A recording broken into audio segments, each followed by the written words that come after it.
يا هلا. الفيديو ده عشان الأمهات، اللي هو بيقول جالي سؤال من أم جميلة بتقول لي: أنا زهقت يا أميرة. أنا أنا بقالي فترة مش أنا يعني فيا تقلبات وفيا حاجات مختلفة. كل شوية بمر بنسخة مختلفة مني والناس بتعاملني بشكل غريب، وأنا خلاص هبقى زيهم واوجعهم واجرحهم زي ما هم بيجرحوني زي ما هم بيوجعوني. انا زهقت من كوني اللطيفه الطيبه الكذا الكذا الكذا.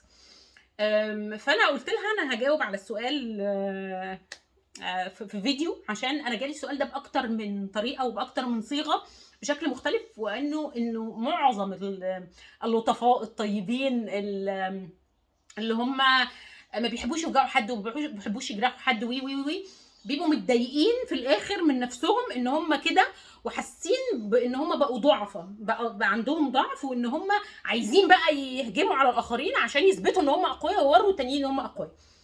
فانا هنا جايه عشان اقول لكم حاجه، عشان اقول لك حاجه. انا مش هذكر اسامي عشان هي حد يعني يعتبر نعرفه، يعني مجتمع الامهات بتاعي يعرفه. فانا هقول لك حاجه لطيفه قوي.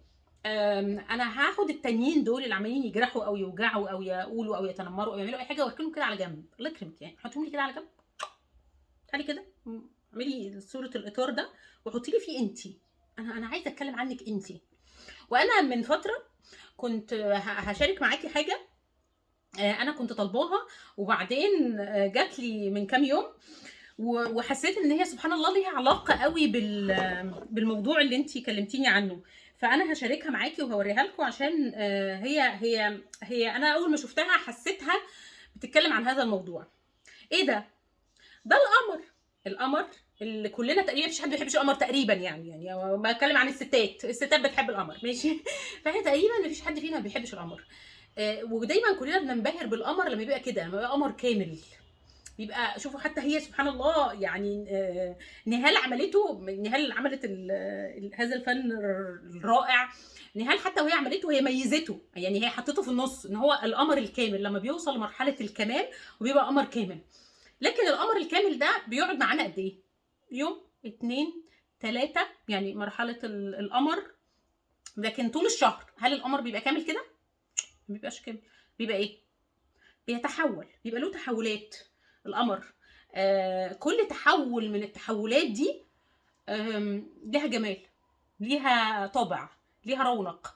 فهو احنا بنحبه هو هلال، وبنحبه هو قمر، وبنحبه هو شكل، وهو كده وهو كده، يعني بنحبه في كل الحالات. احنا بس هو مش طول الوقت ثابت، لكن هو بيتحول. ومرحله التحول بتاعته بتاخد وقت، وبعدين يبقى قمر، بعدين ترجع تيجي عليه دوره جديده ويبدا تاني ياخد التحولات بتاعته، وبعدين يبقى قمر. فاحنا كبني ادمين، يعني هي حتى هي هنا اختارت كوت لطيفه جدا. بتقول live simply، عيش ببساطه. يعني الحياه نفسها بسيطه وليها دوره، فليه احنا معقدينها؟ يعني ايه اللي احنا مكبرين الموضوع؟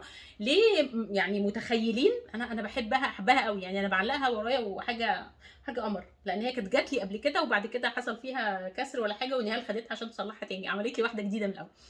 فالفكره هنا حبيبتي، انا بشارك معاكي ده ليه؟ عشان اقول لك انه المشكله مش ان هم يتقبلوا مراحل تغيرك، المشكله ان انت تتقبلي المراحل دي.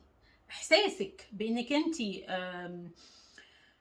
مش مدياهم اللي هم عايزينه، او جاي عليكي حد، جاي عليكي، او حد ضاغط عليكي، او حد مش مقدرك، او مش منهم، هو من جوه، من هنا، من عندك انت. لازم تمري كل فتره بمراحل تتغيري فيها وتتطوري فيها وتاخدي الدوره بتاعتك عشان توصلي لمرحله القمر الكامل. ثم تجيلك مراحل اخرى وتبداي تتغيري وتتطوري. كل مرحله من المراحل جميله، لان ربنا سبحانه وتعالى ما خلقش اي حاجه وحشه. كل مرحله من المراحل ليها طريقه بتتعاملي فيها، كل مرحله من المراحل ليها وعي مختلف، كل مرحله من المراحل ليها الناس بتاعتها المختلفه. فالفكره انه انا لو تقبلت نفسي وتقبلت المراحل بتاعتي، وهذا التقبل انعكس عليا وعلى نفسي وعلى حياتي، هيجبرهم ان هم يتقبلوهم او يرحلوا.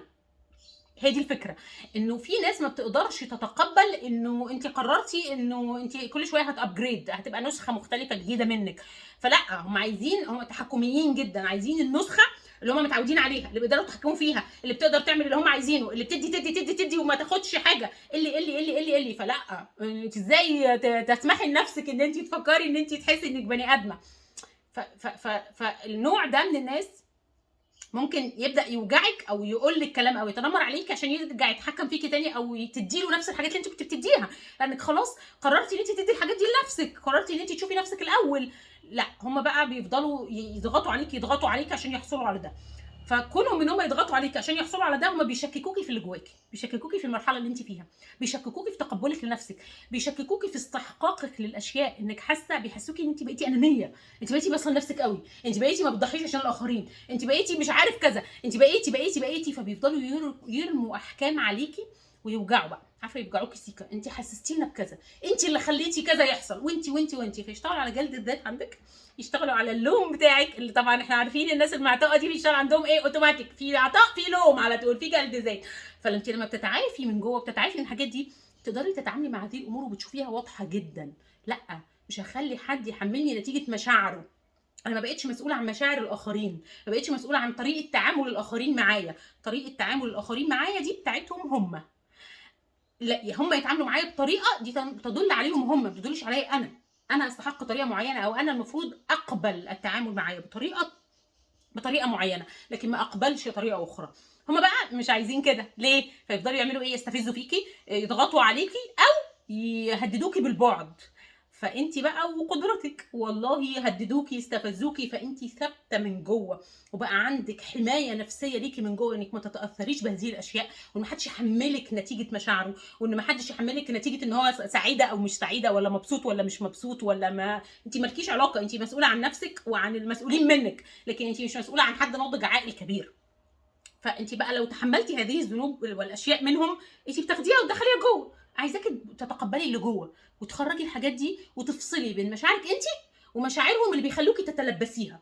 فكره انت بتتلبسي مشاعر الاخرين، انا مش عايزاكي تتلبسيها، عايزاكي ترجعي لكل واحد مشاعر، المشاعر دي بتاعت مين؟ مش بتاعتي، خدوها. المشاعر دي بتاعت مين؟ مش بتاعتي، خدوها. فانتوا كل واحد يديله مشاعره، واقعدي كده شوفي مشاعرك الحقيقيه فين، وشوفيها المشاعر دي جايه منين، ومعتقداتك دي اتحطت ازاي، والاساس بتاعها كان ايه. كتير من الناس اللي بتمر برحله تعافي او تشافي او بتتغير في مراحلها كتغير مراحل القمر كده، بتكتشف انه معظم المعتقدات اللي عندها مش بتاعتها. والمعتقد هنا بنتكلم عن اللي هو الحاجه اللي انت بتتبنيها عن نفسك، انه مثلا انت دايما بتحسي انه لما بتدي حاجه لنفسك ان انت انانيه. ايوه، ده جه منين؟ ده معتقد، ده جه منين؟ ده معتقد ان انا حاسه ان انا انانيه. ايوه، جه منين؟ مين حسسك بكده؟ ايه الموقف اللي حصل ثبت عندك المعتقد ده؟ ونبدا نشتغل عليه. فالفكره انت تبداي تشتغلي على الحاجات اللي جواكي، سيبك منهم. انا زي ما قلت لك، اركنهم على جنب خالص، والله العظيم اركنهم على جنب كده. هم يتعاملوا مع مشكلاتهم، مش عارفين يتعاملوا مع مشكلاتهم دي كل واحد يحل مشاكله. يعني بقت الكلمه اللي على لساني، حل مشاكلك، حل مشاكلك. كل واحد مسؤول عن مشاكله، حل مشاكلكم وبعدين تعالوا اتكلموا معايا، لكن ما تلبسونيش الاشياء. فانت الفكره انه ما تسمحيش لحد يلبسك مشاعره، ما تسمحيش لحد يتحكم في هذه المشاعر. والتحكم في المشاعر ما بيكونش عن طريق الاوامر بس، عن طريق الابتزاز العاطفي، عن طريق بقى استخدام جلد الذات، وعن طريق اتهامات بقى يتهموكي بانك انت بقيتي كذا وبقيتي كذا وبقيتي كذا. ففي حاجات كتير قوي بيبداوا يشتغلوا عليها في الحاجات دي، عن طريق ان هم يستفزوكي فتطلعي نسخه وحشه. وده اللي انت عايزاه، ده اللي هم عايزين يوصلوكي له، ده اللي انت عايزه دلوقتي وهتخليهم ينجحوا فيه، انه هم يفضلوا يستفزوا فيكي ويجرحوكي او يوجعوكي فتطلعي نسخه وحشه. هل النسخه الوحشه دي اللي هتفضل بقى تؤذيهم وتجرحهم هترضيكي؟ لو انت قعدتي مع نفسك هتلاقيها مش هترضيكي، مش هتبقي سعيده من جواكي ومبسوطه، لان دي مش انت، دي اللي هم عايزين يشوفوها، عشان بعد ما يشوفوها يقولك بصي الوعي عمل فيكي ايه، اهو بقيتي واحده وحشه ومؤذيه، وبعدين ترجعي تقولي لنا ان احنا مؤذيين. فهم عايزين يعملوا كده. انت بقى هتوصليهم للي هم عايزينه ليه؟ زيرو تشويس، ده اختيارك. انا هنا دوري اني اقول لك، يعني اني اوريك المشهد، اني اوريك اللقطه اللي بيحاولوا يعملوها. انت بقى عايزه تنخاضي معاهم للقطه دي، جو براحتك. لو انت حاسه ان انت هتبقي راضيه عن نفسك لو اذيتي، او لو رديتي الاذى بالاذى، براحتك. انا شخصيا بفضل فكره التغافل والاحسان والتغاضي، فكره ان انا اتسامح من جوه ومش بجبر حد عليها، كل واحد سبحان الله على حسب قدراته.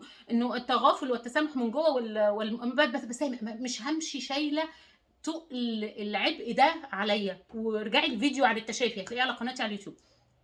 ارجعي الفيديو بتاع التشافي هتلاقيني اتكلمت عن ده. انا مش همشي بالاعباء بتاعه كل حد يأذيني افضل شايله له جوه حته ومتضايقه ومتعصبه وماشيه بقى عايزه اخد، ما مش همشي انا بده، انا بروح مطلعاها فوق على طول، كل ربنا فوق وهو بيجيب لي حقي. يعني عايزه اقول لك زي ما قال الكتاب والله سبحان الله. فالفكره انت قادره على ايه؟ انت حاسه ان انت عايزه ايه؟ حاسه ان انت قادره تعملي ايه؟ قادره ان انت تتسامحي وتطلقي سراحهم؟ اوكي. قادره، حاسه ان انت عايزه تؤذيهم وحاسه عندك مشاعر غضب وكده، يبقى قبل ما تبداي تاخدي اكشن تجاههم، خدي اكشن تجاه نفسك. خدي اكشن تجاه مشاعر الغضب اللي جواكي دي. اعرفي المشاعر دي جايه منين. ليه جواكي كل الغضب ده؟ ليه جواكي كل الاحساس بالالم ده؟ ليه؟ داسوا على ايه؟ ايه الزرار اللي داسوا عليه؟ ايه الزرار اللي خلاكي مش قادره تتحملي الكلام اللي بيقولوه؟ ايه الزرار اللي خلاكي حاسه ان انت انانيه؟ ايه الزرار اللي خلاكي حاسه ان انت عماله تجلدي في نفسك؟ ايه الزرار اللي خلاكي حاسه انك مظلومه ومقهوره؟ ايه الزرار اللي خلاكي حاسه انك مش واخده حقك؟ ايه الزرار اللي خلاكي حاسه انك مش متقدره؟ ايه الزرار اللي اتداس عليه؟ في زرار اتداس عليه جواكي، هم كانوا سبب بيدوسوا على زرار. الزرار ده انت محتاجه تنكشي وراه، انت مش محتاجه تردي عليهم خالص، انت محتاجه تتعاملي مع نفسك، تتعاملي مع اللي جواكي. وبعد ما تتعاملي مع اللي جواكي تحسي نفسك هادئه ومطمئنه. انا بحب اقولها كده، مطمئنه، حاسه باطمئنان وامان، ساعتها تقدري تاخدي قرار. لكن طول ما انت عندك مشاعر بتاكل فيكي جوه، انا عايزه اوريهم ان انا، لا ده مش هما، ده انت في حاجه جوه محتاجه تتعالج. لكن لما تقولي انا هاديه، مش متضايقه منهم ومش متعصبه ومتعفرطه، بس انا محتاجه اعمل حاجه عشان اوقفهم عند حدهم. بصي الطريقه اللي بتتكلمي بيها، انت بتتكلمي باتزان وعقل، وعارفه ان هم طول ما انت ساكته هيفهموا ان انت ضعيفه، فانت محتاجه تعملي حاجه كده توقفيهم عند حدهم.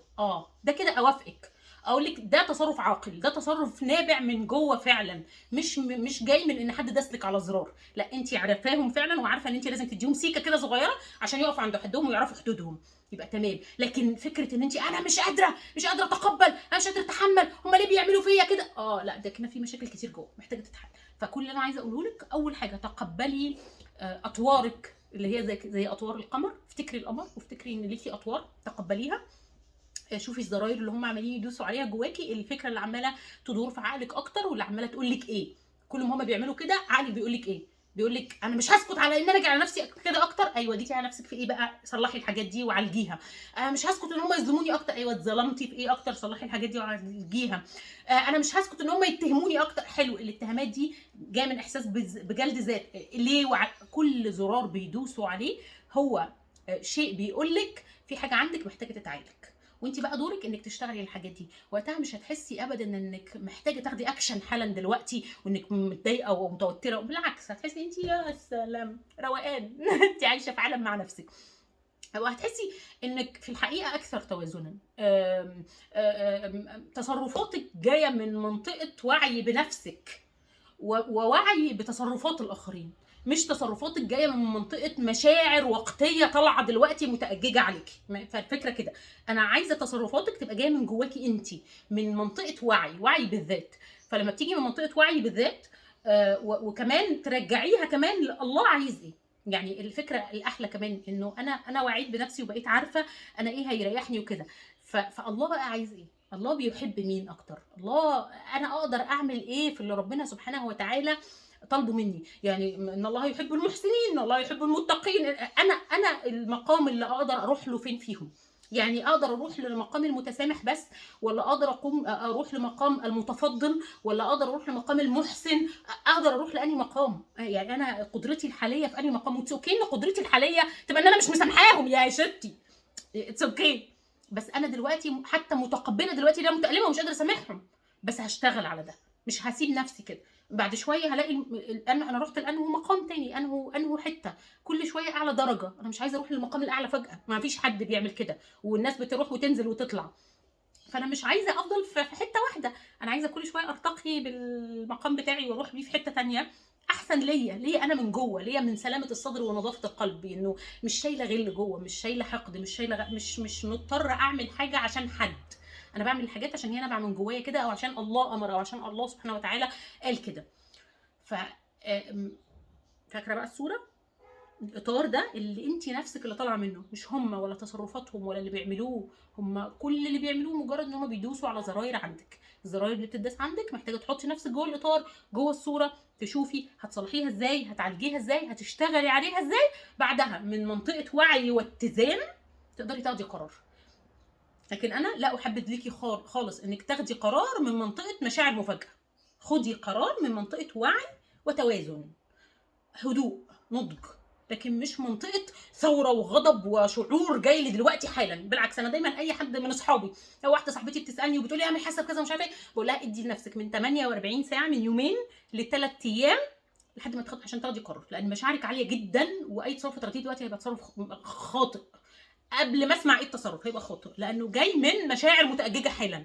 لكن ادي لنفسك وقت 48 ساعه على الاقل، افضل 3 ايام، وبعدين خدي القرار. ساعتها هيبقى القرار فعلا نابع من جواكي وجاي من جواكي. طبعا ده لو ما عنديش مشكله بشتغل عليها جوه، تاخد مني وقت بقى كام شهر يعني، ولا الله اعلم رحله التعافي تبقى عامله ازاي. اتفرجي على فيديو التشافي هتلاقي فيه معلومات اكتر عن موضوع التعافي والتشافي ده. فاتمنى يعني اتمنى انه اكون فتحت لك اي حاجات من الحاجات دي. لو محتاجه مساعدتي طبعا اكتر يعني، ده شيء هيسعدني ويشرفني. واشوفكم في الفيديو الجاي. باي باي.